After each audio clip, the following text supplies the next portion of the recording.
Tā, nu reka viens no makšķerniekiem. Sveiks.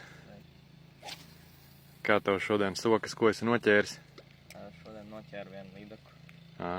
Cik liela līdeka? Maziņa. Forši.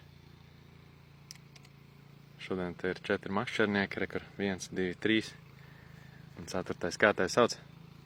Daniels. Daniels. Pirmo reizi šeit esi, starp citu? Jā. Forši. Nu, labi, Daniela, lai tev veicās. Starp citu, otrā dīķī bija, mēģināji? Vēl nē, bišķiņ pamētāji, bet... Šim ir dziļums kaut kādi 5 metri apmēram. Tajā vietā 5-6 metri, tur kādi 3 metri. Un tā. Kas tas tev ir par mānekli? Karote. Karote. Labi. Labi, lai tev veicās. Čau.